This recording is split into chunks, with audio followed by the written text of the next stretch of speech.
A hilarious new stand-up special from comedy legend Jim Gaffigan, The Skinny, is coming to Hulu November 22nd.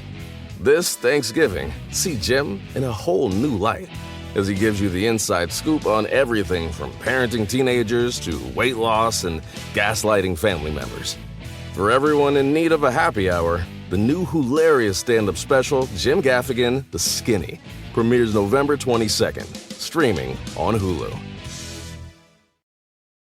This Thanksgiving, Butterball wants you to really connect. Let's get back to sharing traditions together around the table. Let's talk like we used to. We'll help with the turkey so you can enjoy every moment.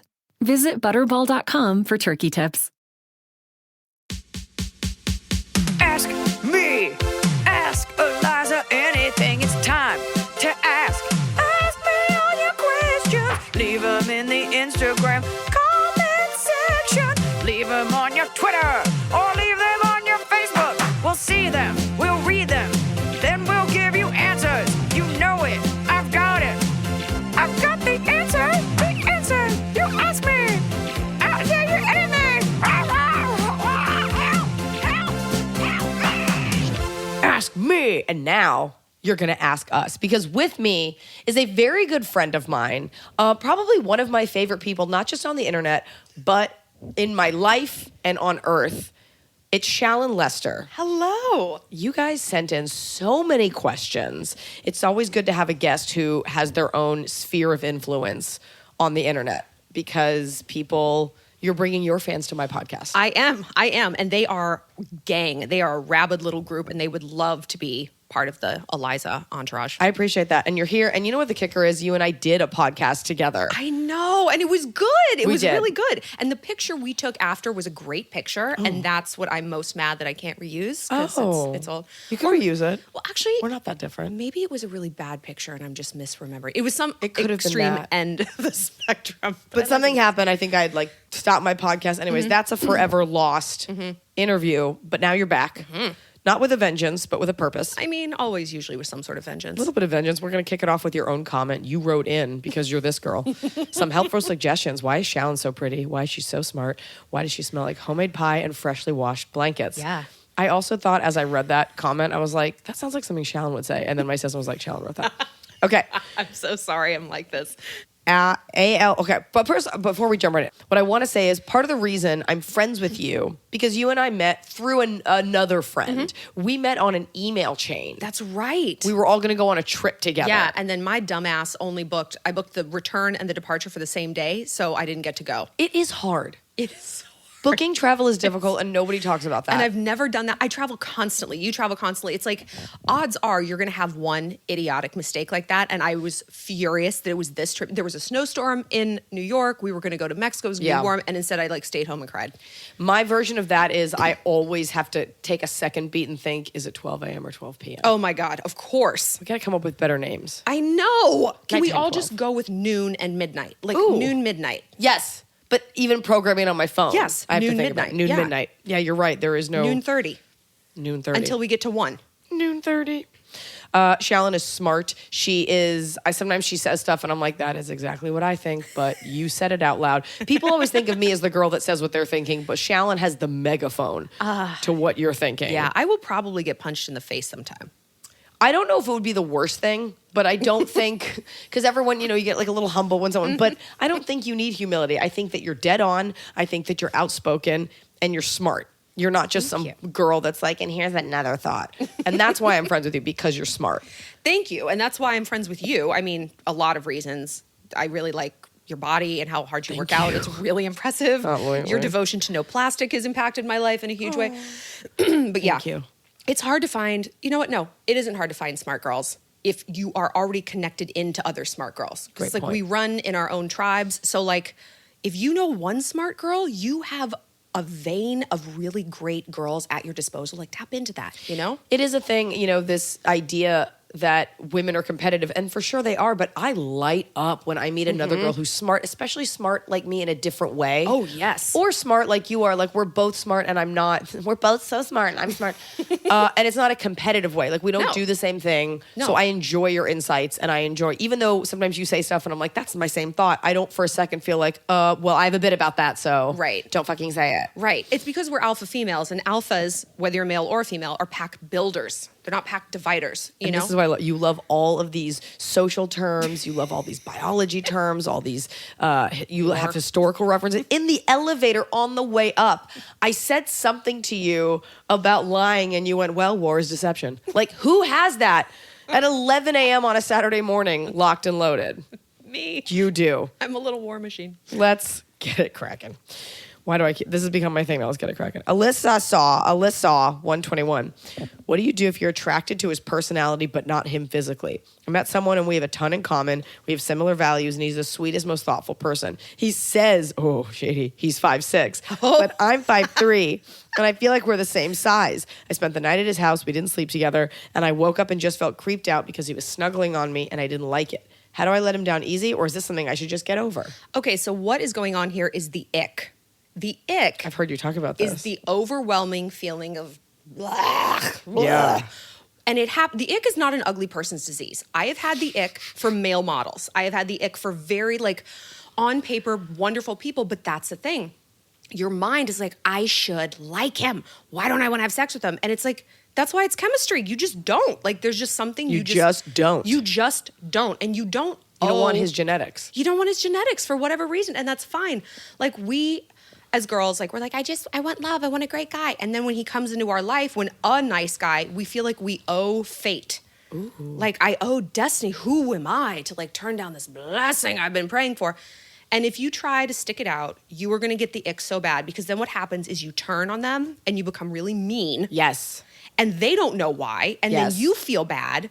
And it's just this horrible cycle. So you could just tell the truth. It's like, you are wonderful, but I just don't feel that chemistry. I'm not into this. That's it. And it's not your fault. It's not my fault. It's just, it is what it is, and it can't change. And you deserve someone who feels those hot pants feelings for you. And then he'll go shoot up a school. Then he will go shoot up a school. Yeah, the ick thing is...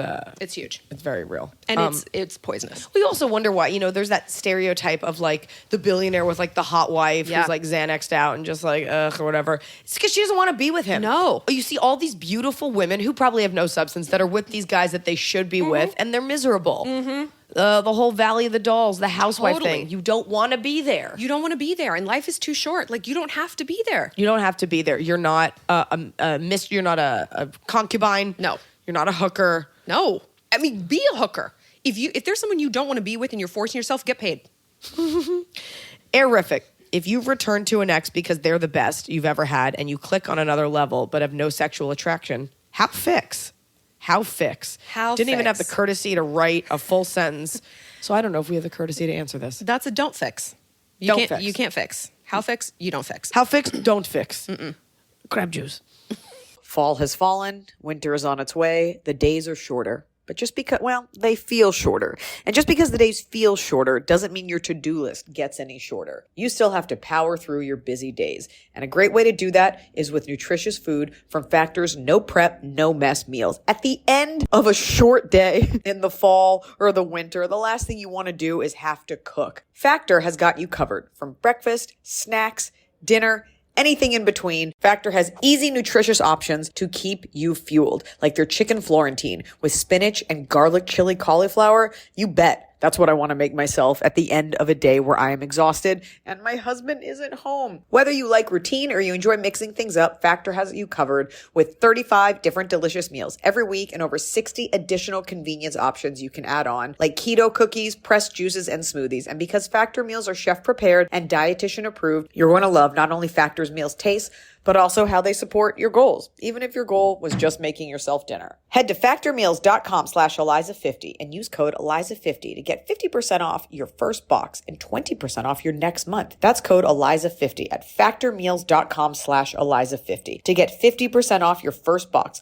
plus 20% off your next month while your subscription is active. The holidays are here. And for a lot of us, the holidays mean decorating, hosting, celebrating. For me, it means a lot of traveling. And nothing feels better year-round, but especially during the cozy holidays, than a restful night's sleep in soft, luxurious sheets. Boll & Branch's signature sheets are made with the finest 100% organic cotton, and they get softer with every single wash. You already know that I got Boll & Branch this summer when I needed breathable sheets to sleep in, but this holiday season, I'm actually gifting some of my friends and family Boll & Branch's Ultimate Softness Bundle. I get to choose a signature hem sheet set in any color, a signature hem pillow set, and a waffle bed blanket. And they're all getting juniper because I think it's a classy color. This way, you know you have something nice to sleep on when you visit. It's the perfect gift for you and them.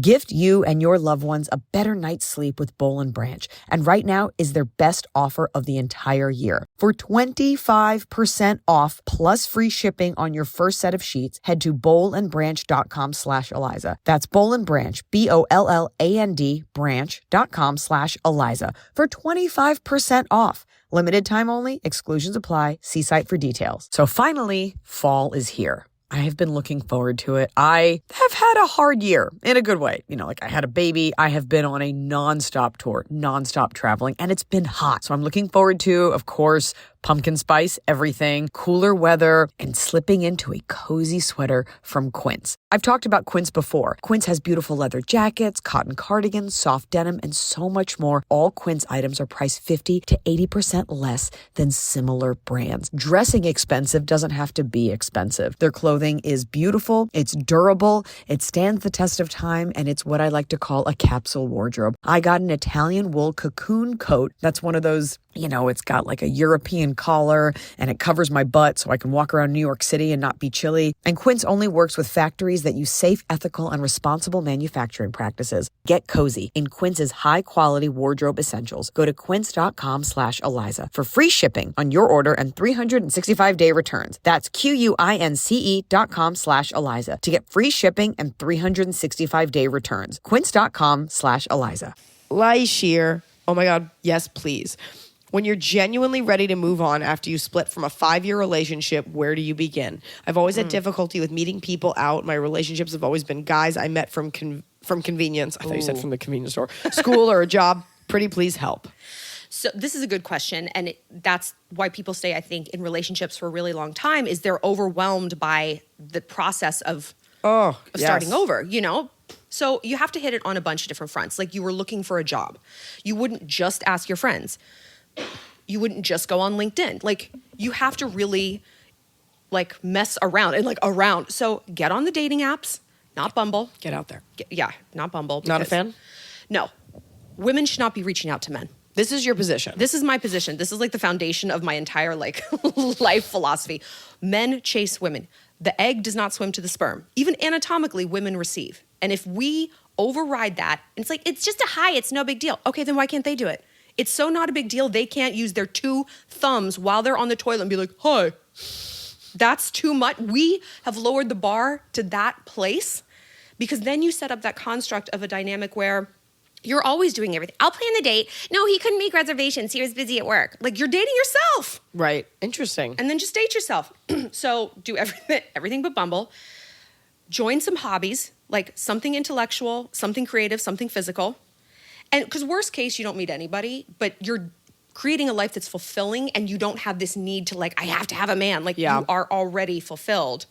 Ask your friends to get set up. You know, it's a marathon. It's not a sprint. You're not going to get out of a 5-year relationship and take the boyfriend equivalency exam. You also might not be ready. Like you might think you are. Totally. Because, you know, you can go out with someone and be like, oh, Richard used to always push his peas into a pile.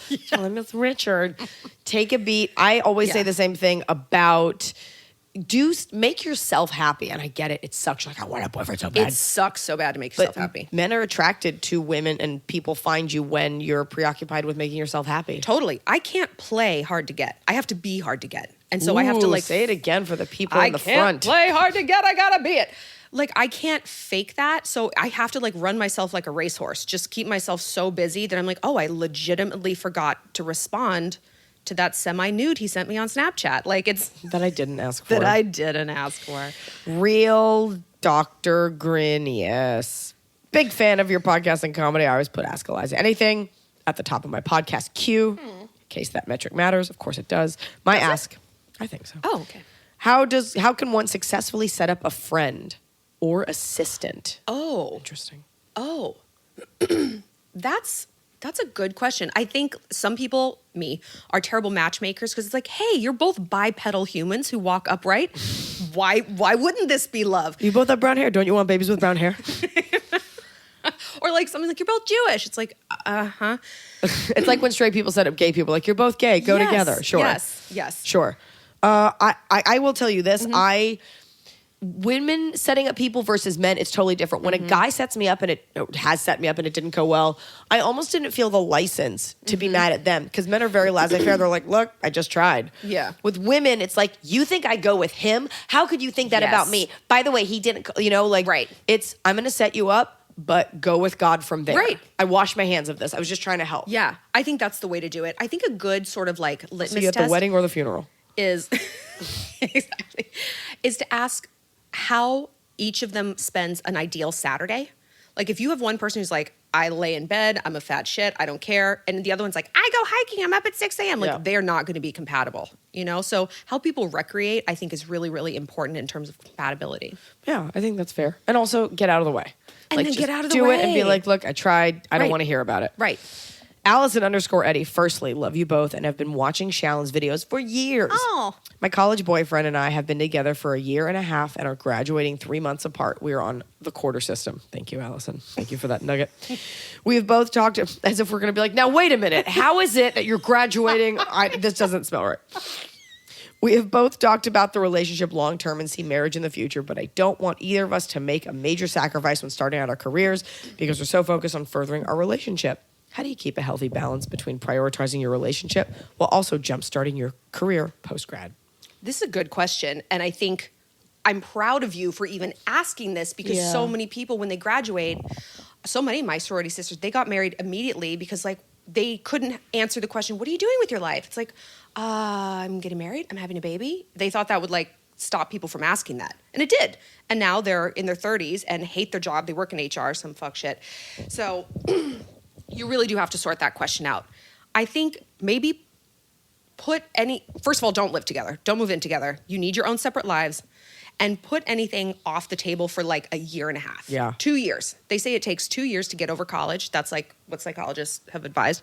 So put off any major decisions from moving in together to getting engaged to whatever for 2 years.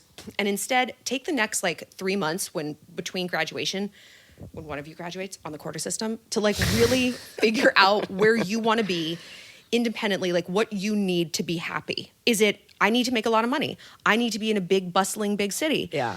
I need to be doing something altruistic.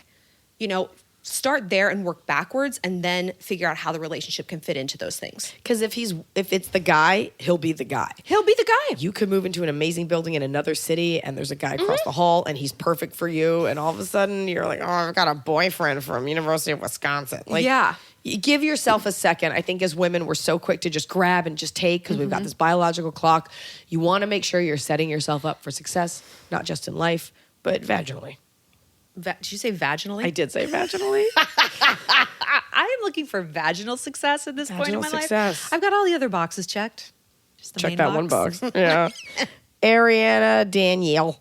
First kisses always seem to be awkward because you're the kiss. Is it a kissing expert? Yes, I am the number one kissing expert in the world. My views. I did a kissing tutorial series a few years ago, and they got like 35 million views each. Like, there's a lot of people Googling how to kiss nice and hard, which is terrifying. Nice and hard. Yes, like the secret to those videos was like the titles, like the algorithm, Right. Oh. titles, and they were just the titles of an insane, Right. insane. Yeah, How to make kiss- smooth and rough go. I don't know. It was just so strange. It sounds like a Russian person wrote it. Yeah. Ariane Daniel. First kisses always seem to be awkward, and sometimes it feels weird to tell someone they're not a great kisser. Ooh, Woof. yeah, don't do that. What advice do you have for effectively communicating to your kissing partner without hurting their feelings? Without hurting feelings? Well, yes, first kisses are hard. The first time you do anything is awkward. First time you go to spin class is awkward. The first steps you took were awkward. Like, it's okay that you're not like completely compatible right out the gate. So what I do is I tell them to kiss me slowly because most bad kisses are bad because they're too fast. And if you slow most kisses down, they're much, much, much better. Even like they're sloppy. It's like, okay, that's just a lot of tongue. You slow that down, that's kind of hot, you know? I take a slow kiss with no tongue over a slow kiss with bad tongue.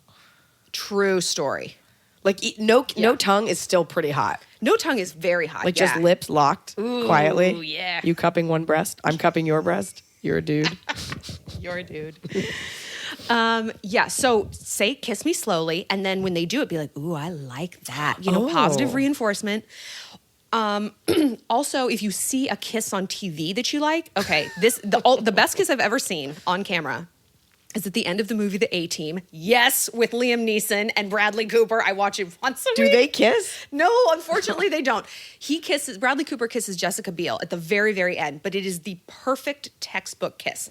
It's 2 to 3 seconds, closed mouth kissing, and then you each take a breath and you turn your heads the opposite direction, you know, and then you open your mouth and the tongues meet. So that's like, Oh, you worked up to the yes. little bird tongue. Yeah. The tongue should never meet the mouth before the lips do. What's grosser than like even as like someone looking at you, tilting their head and going tongue first at you, like Like a lizard. like a lizard. Like a lizard. Okay, so but you're talking about positive reinforcement. Yeah. I firmly believe, and I haven't kissed a new person in a very long time. Well, that's not true. I kissed someone on set because it was part of the job. It was the job. Yeah, I wasn't being like weird. But I haven't kissed someone on a date other than my husband in a very long time. I feel like when a man kisses poorly and like aggressively bad, I always think, who's the woman that let you get away with this before me? Right. What girl A liked this or B didn't think to fix it? We don't Who's know the girl how. that signed up for this? Because we don't know how. And like men get so butthurt. You're like, oh, this is actually too much tongue. They're like, other girls liked it. It's like, That's the worst. Yeah. Other girl, they're like, no, they didn't. no, they were just didn't. terrified. Yeah. Show me the receipts. Did they sign some sort of like report card, a progress report? No, they didn't. Is it No, they notarized? didn't. We all like the same thing. No, but We I all love like the same that. Just clicked me. Other girls like it. I'm like, Yeah. A girl once who was like half awake. Right. Okay. The girl you roofied was like cool with it. All right. Yeah. Let me see the receipts. Stacy_Liz. Sorry, folks. Question. Do I sound 90? I feel like you sound sexy. really because I don't Yes. like the Lindsay Lohan thing. Oh no, I do. When I get sick, I'm like, yes, finally, I've got like sex rasp voice. I feel like I Yay. sound meek. No, if anything, you sound meaner. You can't sit with us. Don't I sound like I DJ for K-Rock? Like coming up next on the Breakfast Pancake Show. Win tickets to see Blind Melon. Blind Melon. No, they're still around. They played at a festival At I a was reunion tour. It was terrible. Doesn't K-Rock always have those promos like, we'd say get out of your mom's basement, but we know you're already living there. Like Yes. it's always like shitty hot So girl. mean. K-Rock, quit listening while you're jerking off. Then again, we'd have no listeners. Something like that. Question. I'm from a moderately conservative small town in Ohio, and my boyfriend and I of 2.5 years are looking at buying a house. However, his parents, who are extremely religious, are not happy, while my parents don't mind. We have tried to explain to them that since neither of our parents are going to finance the wedding, mine think it's something we should pay if we want it, and his can't afford to. We, however, can't afford to get married, then turn around to buy a house. If there's a way to say this to people who look at me cross-eyed when I don't know what's wrong with me today. If there's a way to say this to people who look at me cross-eyed when I say we're looking at buying a house, in the immediate response is, but you're not even engaged, help. So Why couldn't I follow that? Okay.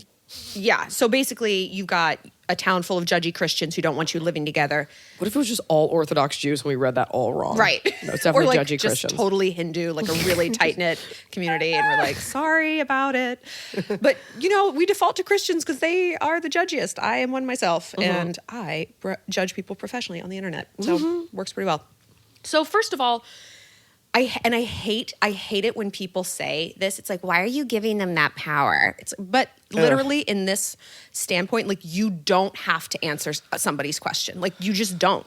You don't have to live by your boyfriend's parents' rules. They got to live their life however they wanted to. Or maybe they didn't. Maybe they caved to the previous generation. That's on them. That's their shit.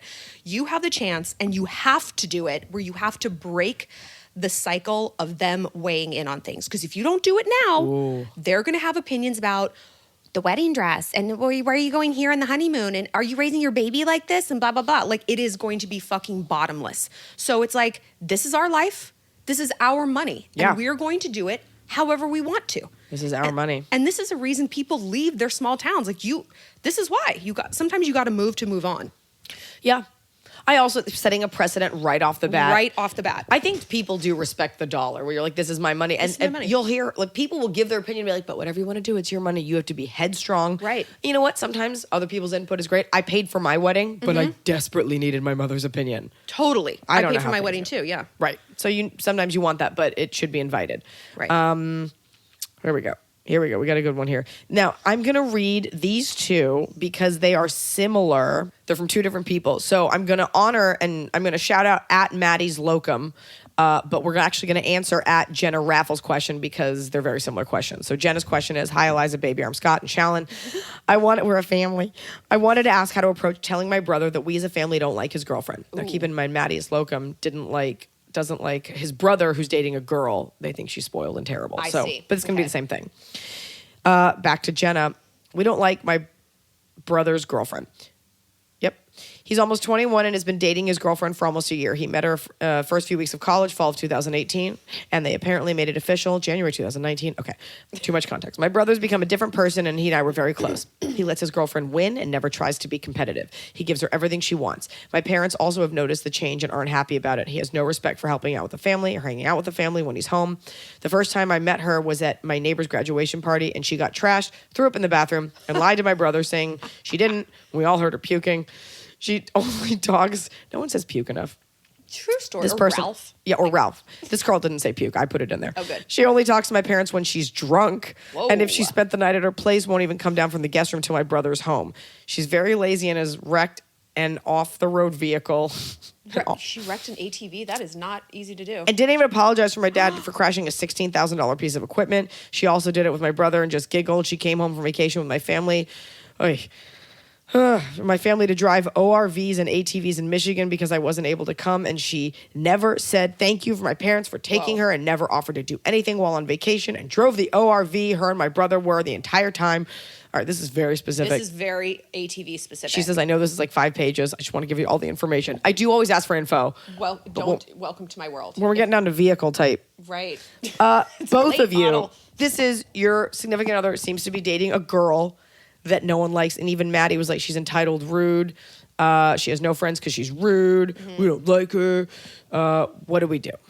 I got a headache from reading that. I'm out of breath. This is literally the questions I get like 24 hours a day, like so much detail. I drown in the detail. So like I was saying, war is deception, right? And if you really, really want to get rid of this person, it's going to take mass deception on your family's part because there's something called confirmation bias.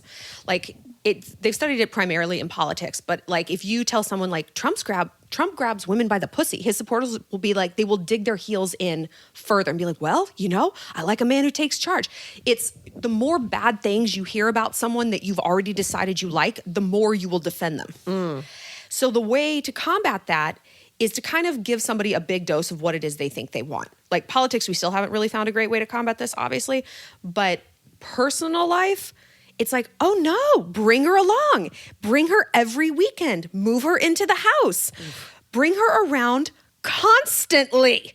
Like, I think you guys are great together. Yes, because part of what he might be doing is rebellion. I see this that. might be his brand of rebellion.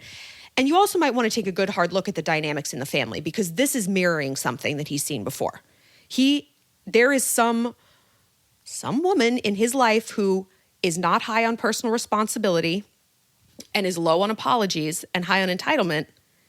Maybe it's you. Maybe you're just like her. Yeah. Maybe it's mom. Maybe it's mom. Maybe it's dad, and dad's like that. People date people who remind them of their most difficult parent because they're trying to do the relationship over, but like fix it, like do it right. And we get caught in this codependent loop. So there is a dynamic there that has been played out in another part of his life. So if you can kind of find that and then maybe try to amplify that relationship, like if it's him and mom, like focus on mom working on the relationship with him.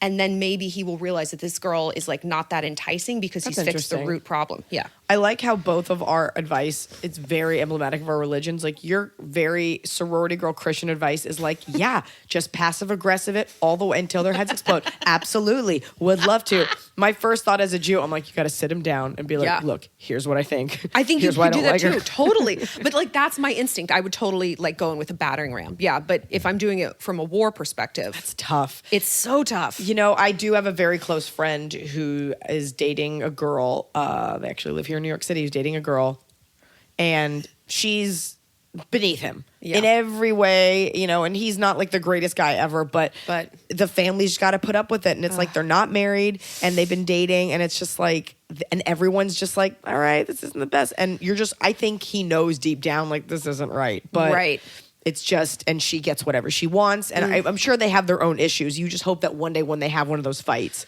that she just leaves. Then yeah, you know, maybe confront, because I know I've dated a lot of people, I've broken up with a lot of people. And afterwards, nothing makes me more crazy than when my friends are like, you know, we always hated him. And I'm like, why didn't you tell me? Why didn't you tell me? Because we're all afraid of that thing where it's in every movie, like the best friend tries to warn you, and it's like, you're just jealous because I have a boyfriend. Totally. And then it happens in real life. Though. You cut your family off. So yeah, maybe start with the confrontation from a place of love. Be like, we see what this is doing to you and you don't seem genuinely happy. We get a couple like this. We had one a while ago. And it involved money, and it was like the brother had stopped talking to the family. Oh, yep. And it's like, you gotta get, you know, there's a root issue there. It's not like, look, we love having sex, and I think she's amazing, and there's something wrong with all of you. Right. Or it is that. Vegas girl _2525. Hi, Iliza and Shallon. I love you both so much. What is one thing that everybody should do at least once before finishing high school? Whoa. Right? Ooh. That's a good one. I should have texted you that one. Before finishing high school, volunteer. That's your answer. It is. Okay. Because here's why. I was like, get a fake ID. You're like, anal.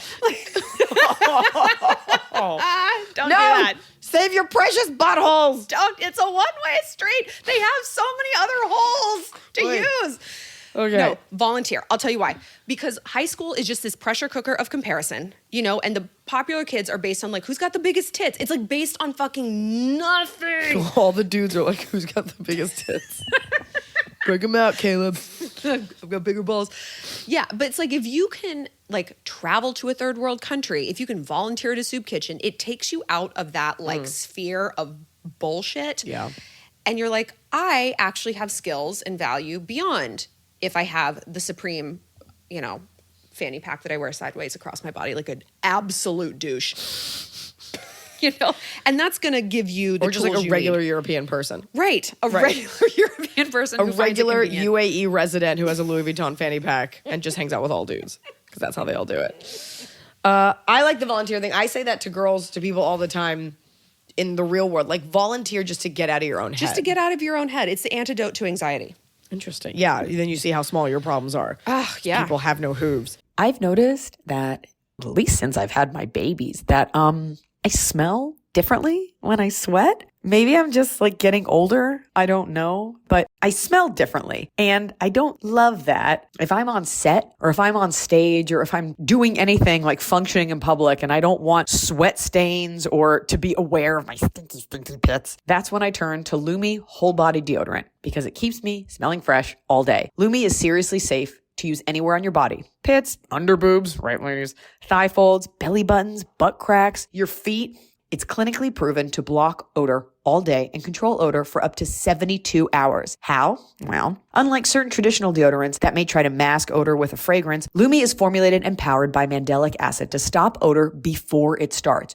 Lumi's starter pack is perfect for new customers. It comes with a solid stick deodorant, cream tube deodorant, 2 free products of your choice like mini body wash or deodorant wipes, and free shipping. As a special offer for listeners, new customers get 15% off all Lumi products with our exclusive code. If you combine the 15% off with the already discounted starter pack, that equals over 40% off the starter pack. Use code Iliza for 15% off your first purchase at LumiDeodorant.com. That's code Iliza at LumiDeodorant.com. A hilarious new stand-up special from comedy legend Jim Gaffigan, The Skinny, is coming to Hulu November 22nd. This Thanksgiving, see Jim in a whole new light. as he gives you the inside scoop on everything from parenting teenagers to weight loss and gaslighting family members. For everyone in need of a happy hour, the new hilarious stand-up special, Jim Gaffigan, The Skinny, premieres November 22nd, streaming on Hulu. Anonymous, a nanny moose. Hi, Iliza. Ask Iliza and Shallon.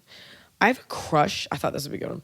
I have a crush on my boss at one of my jobs. Oh. He brings out a flirty side in me, and we exchange looks when we all go out after work. I'm afraid to engage in fear I will get rejected. Also, if he takes me up on it, I'm scared that my relationship experience might shine through. What's your take on workplace relationships? What should I do? Go for it or just keep it in? Huge mistake. The red flag I heard there is one of my jobs. I heard that too. That tells me you have jobs, you don't have a career, you know?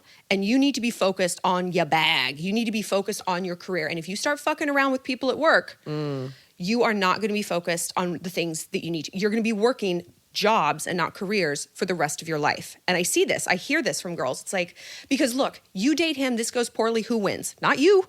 He's not going anywhere. He's your boss. He's making more money. Management's going to believe him. You're going to be like, oh God, I hate to clock in anymore. You know, like you are going to be the one who's fucked up. You're not going to want to focus on anything. Right. It's just not worth it. Like The Office gave us such a warped sense that like office romance is cute. It's not. Also, Jim and Pam spent like all the last season fighting. Exactly. It was not a cute turn. Because you're not supposed to spend 24 hours with somebody. Right. You shouldn't like, and if how do mom and pop stores do it? I guess they're all out of business. Yeah, they go out of business. Go to Walmart, guys. So yeah, don't fuck around with workplace people. I am a hoe and a half, and I have never dated a coworker. And so categorize it as just like a fun crush to get through work. You know, it makes time go faster, whatever. You put on a little extra makeup, that's fine. Yeah.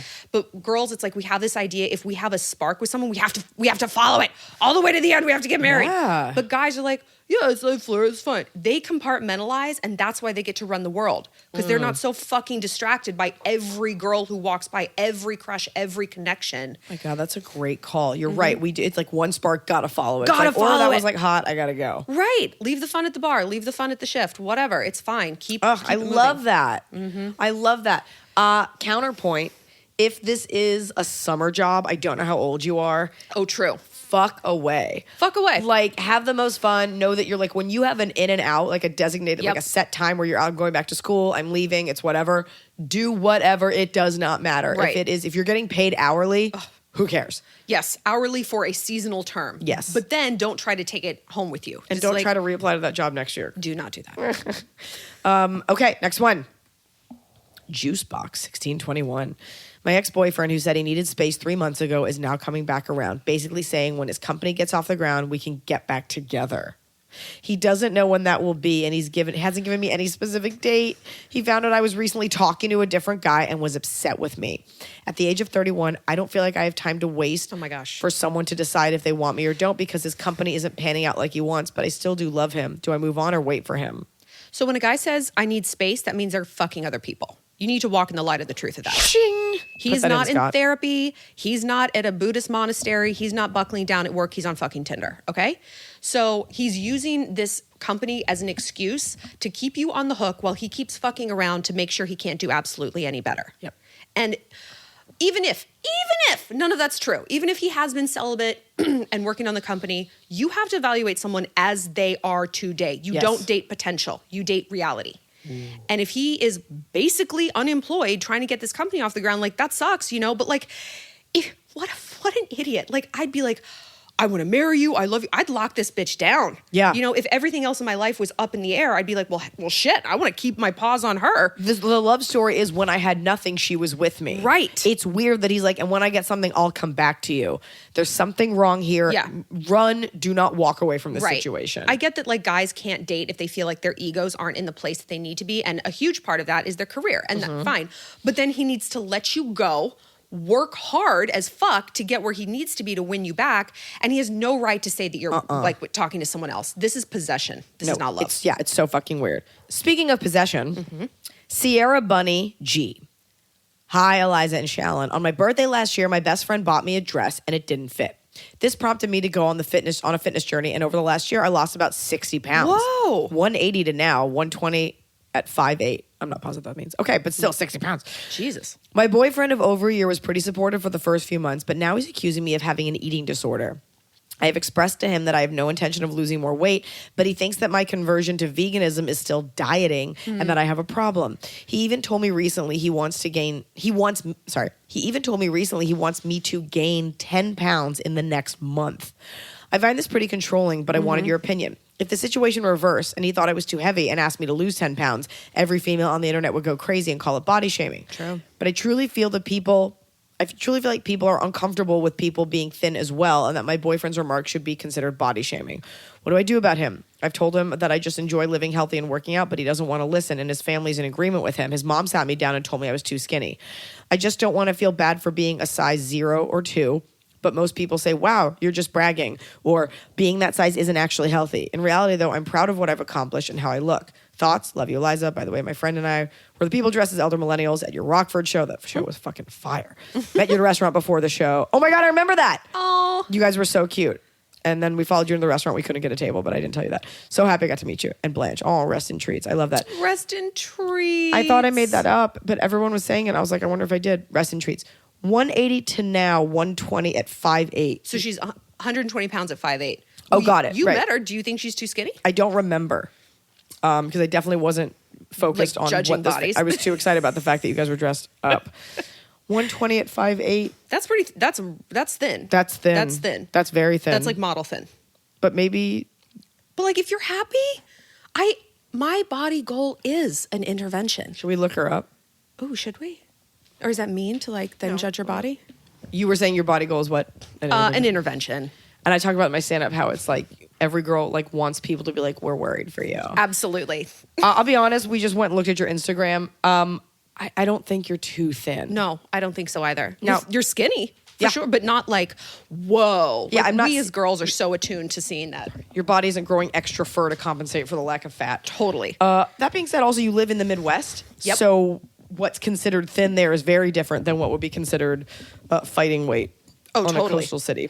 Totally. So you're right. I think if you feel like there's an element of possession and control, maybe look around at other places in your relationship. Like, is this playing out, this dynamic in other things? Like, does he tell you what to wear? Has he always kind of done that? Does he have like certain friends he doesn't want you to hang out with? It's like, is your schedule, ooh, you're just like a little too busy. I don't know why you always have to go to like tap class or whatever it is, you know? I also wonder, like, maybe you can ask a best friend or even your own mother, like, are you enjoying your food? Mm-hmm.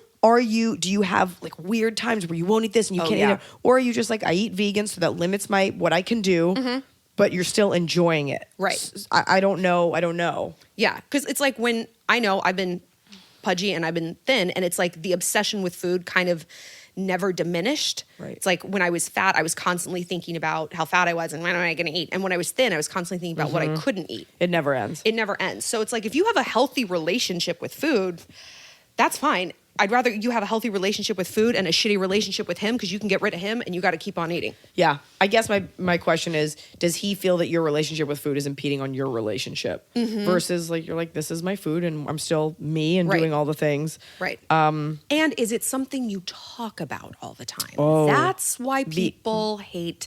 Well, if the intervention might not be you're too thin, it's that you never shut the fuck up about it. The veganism, the working out. It's like nothing is worse than a friend who's like, I worked out today. It's like, great. A lot of us did. Like they have to tell you, they have to post about it. That's the whole thing. I did hot yoga and I had to tell everyone on set that I had like done hot yoga. Well, it's hot yoga, because that Also- is truly a battle. It was hard and I didn't know it was hot yoga when I got there. Oh no! But I did it anyway.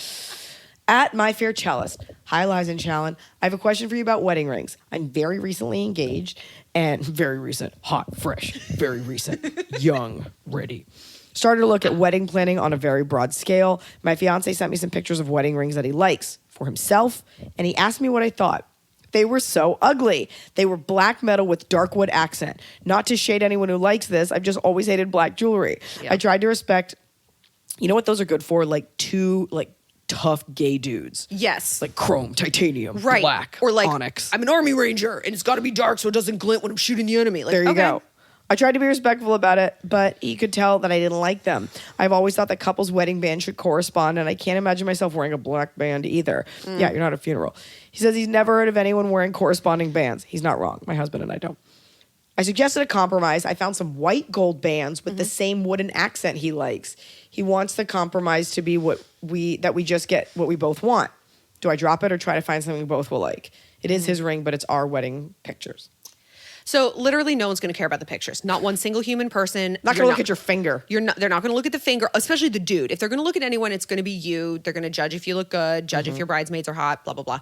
So I don't know when society localized around wedding pictures, like your entire life has to funnel down to like the pictures you're going to display in your house, because it's going to be like 2, you know, not 55. I have one picture of me alone in my wedding dress, and I feel bad having it up. Yes. Because it's like just me, but I looked great. But You still, did she looked great, guys. you. Her boobs looked unbelievable. But believe it, they're real. They are real. It's so unfair. So maybe if you won't compromise on the color, compromise on the thickness. If you go for a thinner band, Never it's gonna compromise on thickness. not on girth, ladies. Definitely better than length. So yeah, maybe compromise on like the thickness of the band, so it'll be like less noticeable. Because when it's like a really thick band, like dudes have short fingers anyways, and it looks like a hobbit finger, you know, with like a big old thick black band. Yeah. It's very Nickelback, a black wedding ring. It's very heavy metal. Yeah. I honestly, here's the thing. He's the one that's got to wear it. Yeah. Whatever he wants. Maybe That's what buy I a think. dummy one for the photos, just for the wedding. So you could have that. Yeah. But you want him to want to wear his wedding. My husband loves wearing his band, and it's a simple gold band. I did not want a gold wedding ring, so I do not have that. He doesn't care. I get that you care. There's so many other places to focus your energy. If he has a ring that he really loves, then I think that's great, and you should just let him wear his ugly ring. And this is an emblem of the relationship in general. You know, this is marriage. It's compromise. You're gonna like something, he's not. It's like you got to pick your battles. And if he truly likes something, you might not have to understand it or agree, but you got to respect it. Yeah, just let him wear his. Let him wear it. It's fine. Ugh, I know. And he might get sick of it and be like, okay, and like trade it in after a year. Maybe his friends will make fun of him and whatever. Yeah, it's just you got to let that one go. Jordan Kilinsky. Hey guys, how can I help my dad to date more? He's an early 50s empty nester in a pretty small town. I'm the child that lives the closest, an hour and a half away. I know he's lonely. He's been married twice before. My mom for 9 years, another woman for only about a year. He's kind of dorky, but he's perfectly nice and normal looking. Aww. He's on dating sites, but he's really, really picky. Anything I can do as his daughter to help him out that doesn't make it weird. I don't want him to die alone and have to come live with me. Oh, I don't want him him to die alone and have to come live with me after he's dead. I don't want to live with the body. with the corpse. What do you think, Shallon? Well, pickiness is a mask for like low self-esteem. Not low self-esteem, but it's usually either a fear of failure or a fear of success. For sure. I hear that. Yeah. And if he's been married twice, I got news for you. He's not that picky. Okay. You know, like he wants to couple up. Like he definitely does. So not that he has no standards, but like he wants a woman in his life. So he needs to kind of, I would say, get him into a little bit of therapy, you know, iron out the reasons why that last relationship didn't work. Because, yeah, if you're only married for a year, there's some residual. Yeah, something happened. Yeah, something happened. There's some residual self-esteem issues, but they're not unfixable. You just got to clear the cobwebs out a little bit. So, yeah, maybe give him some Dr. Phil books, some Joel Osteen, you know, obviously get him into therapy. That's the best thing. And then he can like go forward in dating, knowing truly what he needs from a partner. And that makes you more confident when you date, because then you don't feel like you're going to get bamboozled and get your heart broken because you pick someone wrong. Also, I mean, the odds are in his favor because he's a 50-year-old man that's normal looking. The average lifespan of an American man is like 40. So there's a lot more women out there. And they'll travel. Get on Our Time. Get on some of these dating sites. It might be uncomfortable for him because, like, obviously the goal is fucking, but, you know, try to make it a fun night. And you guys swipe together. Yeah. Kisses from the sky. How do you find love in this online dating world? Either feel like I'm compromising what I want by dating. Either feel like I'm compromising what I want by wanting a more committed relationship, or that I'm open and honest, then getting ghosted. How do we date in this online space?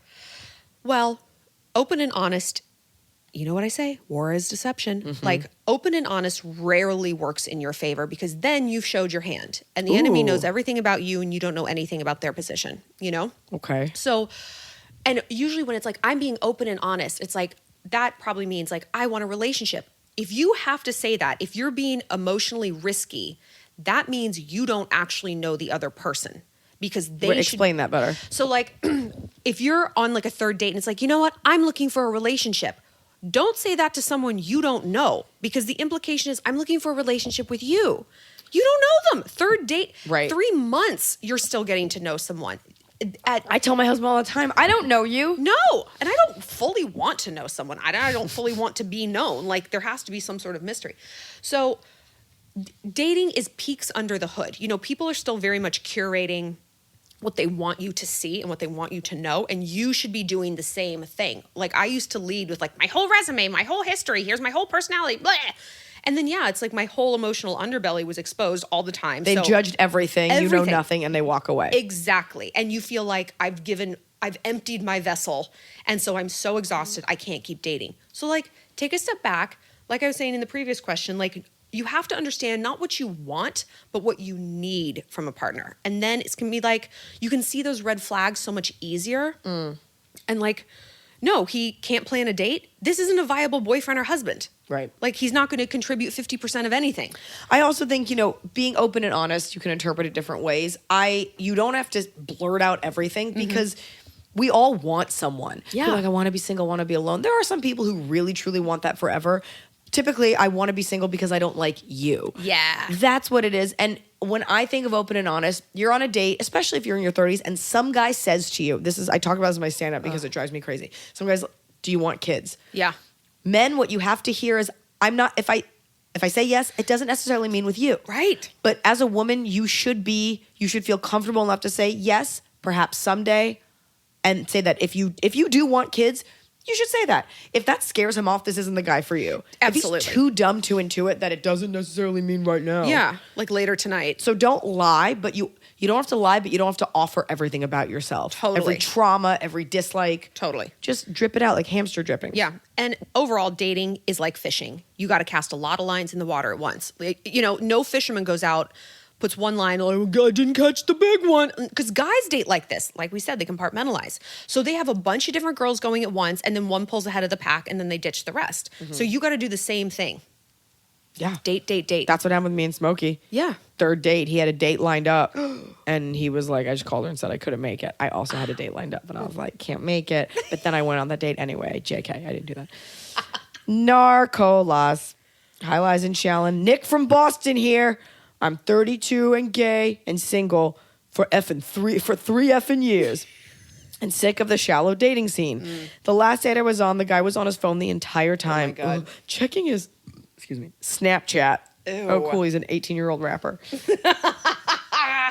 Tell him what you said about Snapchat that one time. Do you remember my favorite quote of yours? No. You were like, talking about Snapchat, I'm never on Snapchat, but you were like, nobody wants to watch you mouth rap lyrics and blow blunt. Nobody wants to listen to your shitty trap music while you blow blunt smoke in the camera. I'm talking to a 21-year-old right now, and he's like, let's get on Snap. And I was like, for the last goddamn time, I'm not getting back on Snap. Ever. I'm not doing it. Sometimes I go back on Snap so I can look at pictures of Blanche. Because I have them from like years ago. Oh, it's so lonely. Okay. Last guy I was on a date. He was on his phone the entire time, checking his Snap and Twitter. Gross. I think he maybe made eye contact with me twice during the date. Once more to say thanks for paying for his fucking drink at the end of it. I went home and descended into a not cute place of self-loathing. Aww. Yeah. I'm sure you're sick of this question, but where do I meet a decent guy? I'm funny. I have a great butt. I'm great at sex. And I'm an excellent cuddler. You want to date me? I should have a ring on it by now. I want a guy who is a top. Important. Who wants to settle. I think you're using this podcast to get someone to reach out to you at Narcolas with a K, who wants to settle down and isn't so into himself that he's on his phone. Unlike the last one, you're like, here's all the details. I want a dude who's a power top, wants to settle down. I like to cuddle. Where's he at? Thanks for the advice. Heart emoji and some other emoji that didn't cut and paste to Microsoft Word. Why does it do that? I've never understood that, the emoji non-transference. Humans can't talk to each other. How can Where computers? is the response? Yeah, I don't know why I can't do that. Well, like we were saying before, it's like hunting for a job. You can't just be on one platform. You know, it can't just be Grindr. It can't just be Tinder. You got to go out there. You got to do some hobbies. It's so much easier to bond with people and to judge them in like a less judgy way if you're engaged in the same activity. Especially if it's something physical, you release oxytocin. It's a bonding hormone. So get out there. If there's a political cause, unless it's a Republican one, get out there and volunteer for it. you know, like join a hiking club. Like you're going to have to do a lot of things. Here's what I think you should do, okay? Here's what I think. If you're a gay guy, go to one of those bullshit straight pride rallies. Because all of those guys are gay. Oh my Secretly. God. Go there armed so you don't get hurt. Yep. Bring like a big hot like Jack gay dude and just go up to the straight guys and be like, do you want me to fuck you? And they'll all be like, thank God, yes, please. If you're gay, go to straight pride rally and just set up shop. You know it. Just set up snipe butt 'em. shop. Yeah. Okay, so that's your answer. Yeah. Like, yeah, get out there and just try some new things, you know? Hi, Liza and Shallon. I'm 19 and have never been in a romantic relationship. I've never been in a relationship nor romantically involved with anyone. I know I'm young, but I see all my friends have these experiences and I'm just not there for some reason. I'm not approached by guys and I don't know if that's because I look intimidating or if it's because I'm not their type, but I don't even have a weird gill, a hump, or even a hoof. She does watch my stand-up. That needs polishing, so I don't know why I'd be so undateable. It's like I'm stuck in the first 30 minutes of a rom-com. I get the looks, those long ones, and even the occasional flirting, but it never goes beyond that. I try to give as many green lights as possible to the guys if I think they're cute or interesting, and they don't make a real move. Although I'm all for girls taking the first step. Sorry, Nope, Shallon. don't do That's that. just not me. And after a while of trying so hard, it's like, I did all this so you can fucking do something, Scott. Also, sorry, Scott, I'm sure you're a lovely man. It's just an act reference. So what the hell do I do? Any advice? Love you both and absolutely cannot wait for the sketch show. Thank you so much. She says, I'm so happy the producers are now seeing the gem that you are. Thank you. That's very sweet. And they're stupid for not greenlighting my ideas. I agree. Well, I think that you're right not to be making the first move. It, like we were saying, it sets up a really bad construct. It's a bad dynamic. And then if you chase guys, you get caught in this thing I call the passive reciprocation loop, where like you never really know if they're there just because like, okay, yeah, I'll meet up. I'll allow you to come suck my dick on a Thursday. Oh, that's fine. You know, it's like if you pull back, are you actually watering a dead plant? You know? And it's really important to let that dynamic play out immediately, like at the bar, at the party, so that you don't get 3, 6, 10 months down the line and he just fades out and you're like, why? It's like, well, he was never chasing you to begin with, you know? So, oh, you're super cute. We're looking at your picture because Yeah. when you said intimidating, I was like, oh my God, she's 9 feet tall. Right. Or she wears 10,000 pounds of makeup. That's But- what guys consider intimidating, is like this You're YouTube adorable. MUA look. Yeah, you're No. adorable. You're adorable. So first of all, you're 19 and Yeah. you're looking at the interactions your friends are having and you are romanticizing those. I'm a dating coach. I talk to girls on the opposite end of this all day long, where it's like, he started out great and then he ghosted, then he put a finger in my ass, blah, blah, blah, blah, blah. Like you aren't really fully hearing or observing the downside. Like you're thinking that they're having these epic romances and they're not. Like, because guys at your age, they're like a single cell protozoa version of a regular man. 19. Ugh. I know. Disgusting. Disgusting. Did you say Like single cell protozoa version of a what? a man, a real man. You know, they're just kind of like swimming around, you know? I love her. Yeah. Oh my God. I think of those crazy people I dated at night. You know, you're 19. You're 19. You're 19. So like, it isn't just you. And I felt the same way. And every single 19-year-old girl says the same thing. It's like, where are they? Where are these experiences? Where are these good guys? And part of it is simply just age. So like, don't twist yourself into a pretzel and change yourself and modify and do all this because you're trying to close the gap between who a man is and who he needs to be. And when you start doing that, you're going to set up these patterns for your life of chasing, of shape-shifting into whatever you think a guy needs you to be, of dialing down your standards. And like, no, hold the fucking line. You be you. Be you. And You be you. And I promise it will happen. You just kind of have to live on these little bread and water scraps for now, or date just like a few years older. Look at like 21. Oh, for sure. I mean, Not much. That's it though. because then he can drink and you can't. I'm sure it's weird. He'll get you beer. Also, I will say this. I don't know where you live. Sometimes where you live or the microcosm that you're in, like there's a certain standard of beauty and all Yes. you got to do is step outside of that and you're like, oh, look, men do find me attractive. Right. I always felt that growing up in Dallas, that I would go to New York for stuff and men would talk to me and look at Yes. me. And it was never like, it was not as plentiful as Totally. it was, you know? So different places, different cities have different standards. Yeah. So just keep that in mind. You haven't seen the world. You're only 19. I know. Get a bus ticket. Get out a of there. bus ticket. Come visit. Don't take a bus. Anonymous. Hi. Oh, I love holiday stuff. Hi, Iliza and Shallon. I love your opinion about my family holiday etiquette. Each year, my parents host Thanksgiving for our extended family, about 20 to 25 guests, ranging from toddlers to grandparents. Last year, one of my cousins brought her new boyfriend, who proceeded to get visibly drunk and vape in the house. What? While many of the adults will enjoy a few drinks throughout the day, how could we survive otherwise? Right. My family was surprised by the new boyfriend's excessive behavior and feel it was inappropriate. Should we bring this up with him, her, and my cousin before Thanksgiving this year? And if so, how? Thanks in advance. Okay, so this is what you do.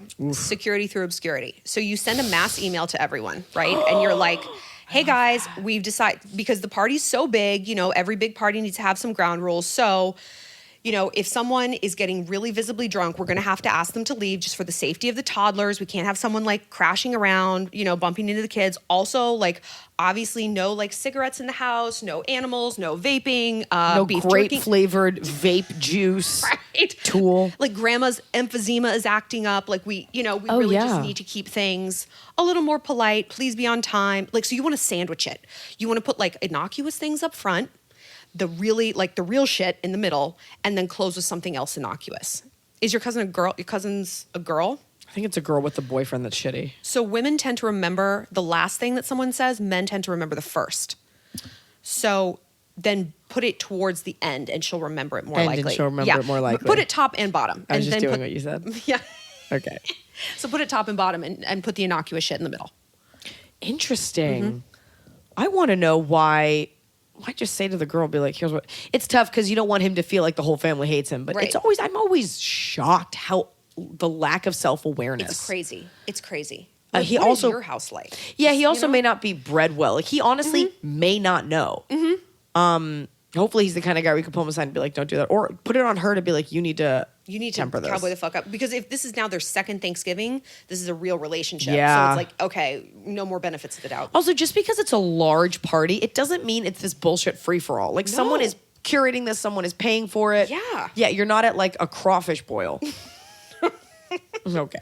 Last one. I just broke up with my boyfriend of 5 years, and he's looking for an apartment so he can move out of mine. Ooh. It's been almost 45 days, and he's still here. He doesn't pay anything toward the rent. Oh my God, I'm fully within my legal right to ask for my key and tell him to go, but he claims he has nowhere else and would be essentially making him homeless. What do I do?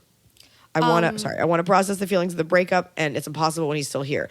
Is it wrong to tell him enough is enough and he needs to leave, or set a date and then I'll change my locks? He has family he can go to. Please give me real help. Oh my God, you poor thing. Wars are fought over land, right? This man is in your emotional territory. He's in your fucking physical territory. Oof. And I'm going to go out on a limb and guess that he's a white male in America. That means he's an apex predator. He's at the top of the food chain. I don't want to hear from a white male saying I can't, I've got nowhere to go. I don't give a fuck. A great white shark starving to death? Not today. Probably today. We are putting a lot of plastic in the oceans. Probably today. Right. I will reach into a shark's mouth and pull it out. I'm not going to do it for a human man. Yeah, okay. I'm not going to save a human man. You have to do this because what you permit, you promote. So no shit, he's not leaving. And this is probably a dynamic that's been played out in your relationship for 5 years. I can't do something. Kelsey, the restaurant's closed. I can make a reservation.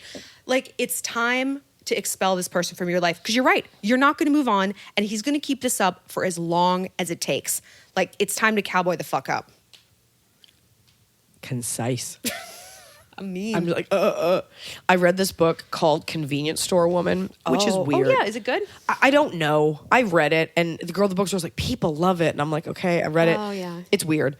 But in it, there's a guy like that who tries to rationalize to her why she's useless at 36. And this is in Japanese culture, and unmarried. And he's like, and I'm also useless because no woman likes me, so I should just stay with you and you'd be keeping me. And she goes for it.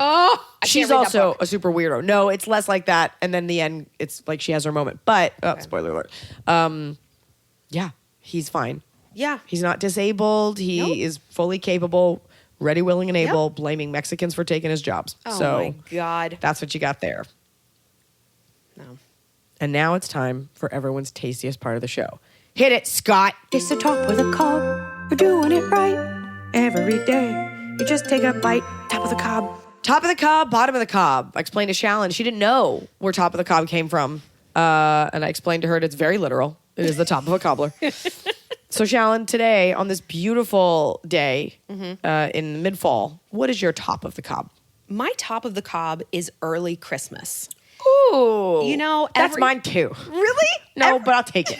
Okay, everyone craps all over. Like, it's not even October, it's not even Thanksgiving, whatever Christmas stuff is up. Let me have it. Life is a hellscape right now, okay? Yeah. Our earth is dying. We have an asshole in the office. I have a hangnail. Like, life is spiders. If I am happy, life is just pure spiders. If I am happy having 25 mini pumpkins outside my apartment door, let me have it. But 25 mini pumpkins isn't early Christmas. No, it isn't. But then I walk around. I was in my hometown mall. I'm from Orange County, and they had like the huge Christmas tree up at the Spectrum Center, and they even had a sign out that said, "Too early for Christmas? We know. It was like this passive aggressive take no shit. All the Christian moms got together. All the conservative moms, they're like, get it up. He is born. He is risen. Or no, that's He later. was risen. Now he's born. Now he's born. Right. It's a whole cycle. But they explain like it takes this long to build it and blah, blah, blah. And they're like, just go have some cocoa. Literally at the end of the sign. 90 degrees outside. It's 97 degrees. Like, just go have some cocoa and relax. And I was like, you know what? Thank you, passive aggressive sign. I enjoy Christmassy things. It calms you down. Yes. It makes you think about little baby Jesus, maybe the animals in the pasture. Is that what you think about? I do. I think about the animals that were there because I really think that they helped. I think they were moving the hay around him and snuffling him with their little furry mouths. Yeah. You know, it just makes me calm. That's Praise the top him. of my call. Praise him. Praise him. As a Jew, I love Christmas. As one of a tribe that wrote most of your Christmas songs. You did. Jews Thank wrote you. your Christmas songs. Just, Thank you. I do love Christmas. And I always feel bad for Thanksgiving. It's like the Jan of like the Three Sisters.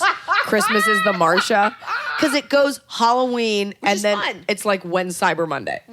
Or like Black Friday. Like Thanksgiving was great when you were a kid. You didn't do shit. You just ate and maybe you had to clean a plate or two. Now as an adult, if you're throwing a party, you're like, this is a nightmare. This is so much work. It's so much money. So many people in my house. So I have to move the chair over there and that doesn't fit. And we set up this weird table. It's like.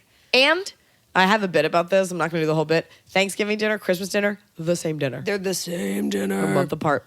All right, so yours is early Christmas. Mine, this is going to sound like one thing, but it's another.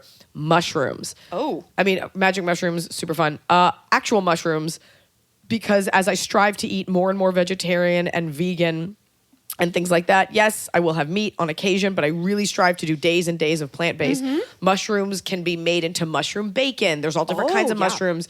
I ordered a vegan dinner last night, and it was a mushroom bacon sandwich, and the motherfuckers forgot to put the mushrooms on, so it was just bread and lettuce and tomato. No. I got my money back. But like it's like me just exhausted after a day of work eating my sad vegan sandwich. No mushroom. Mushrooms are filling. They're the steak of the vegetable world. They are. Not beefsteak, tomatoes, mushrooms. Mushrooms. I like this. Yeah. And maybe they could slip in just a little magic one here and there. Just think about it. Don't tell anyone. No, like every 20th sandwich. Why is it always got to be dried? Why can't I have a wet, plump magic mushroom? Thank you. Right? Yeah. Come on, farmers. What's your bottom of the cop, Shallon? Poorly made iced tea.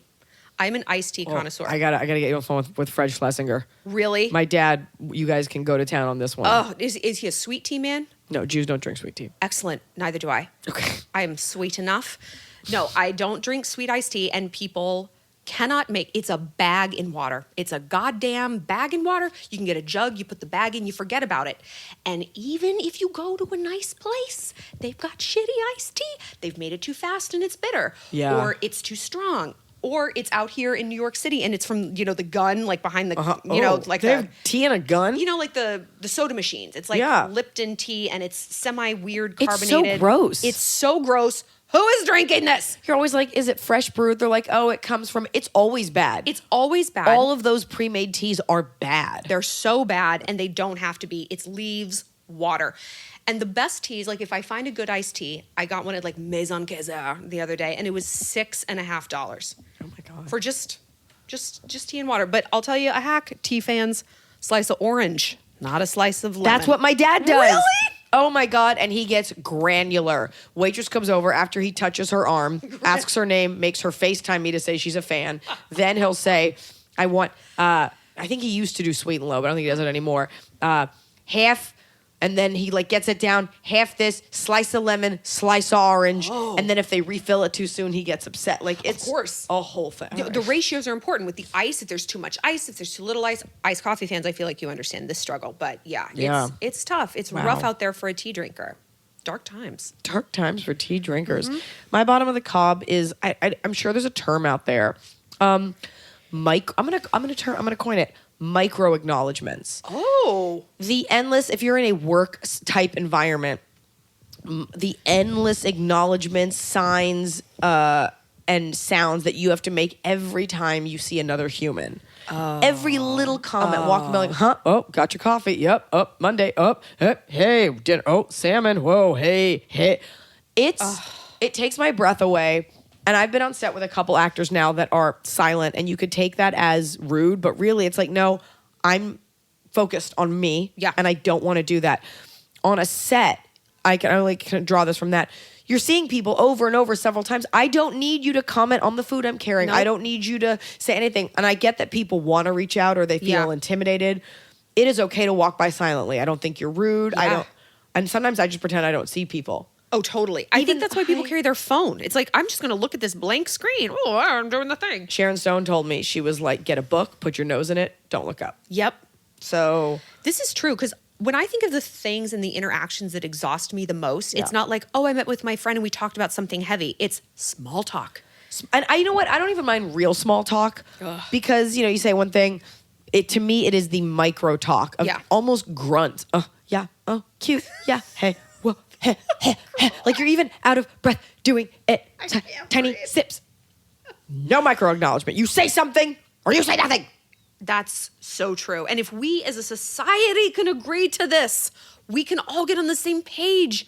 Because like energy, we only have a finite amount of it. And if it's like, fuck, I see Dave coming down the hall. What am I going to do? What am I going to do? Am I on the right side? Am I going to say something? It's like, that's energy that's now gone for you. I only have so much energy. So less acknowledgement, more true involvement. Yes. Shallon, you're one of my favorite people. I loved your answers. I know the fans are really excited, so we'll have to have you back. I could also print you out all the questions that didn't get answered if you like, but I'm sure they'll find you. They will. And if you guys want to submit a question to me, I'll do it for you. Okay. I think it's tacky to make guests do it themselves. Okay, good. If they want to find you, they can find you at Shallon, ShallonXO on Insta. She also has a very popular YouTube channel, several 100,000 followers. Yeah. It's Shallon Lester. You just YouTube it. Or you can ask her a one-on-one question at shallonlester.com. You guys, she has the answers to all of your secret questions, and I have to go to the bathroom. Thank you for listening. Thank you for being here. Thank you.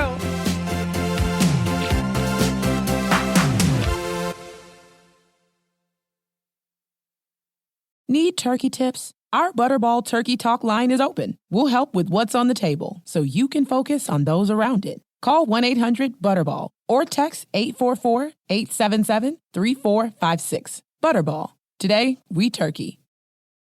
It's time to have your high five moment with High Five Casino, the top social casino where the action and real prizes never stop. Fun spins and big wins are right at your fingertips with over 1,000 games, including High Five Casino exclusives. High Five Casino is always free to play with free coins given out every 4 hours. Sign up today and get free welcome coins you can spin for a chance at cash prizes. Visit highfivecasino.com. High Five Casino. No purchase necessary. Void where prohibited by law. Must be 21 years or older. Terms and conditions apply.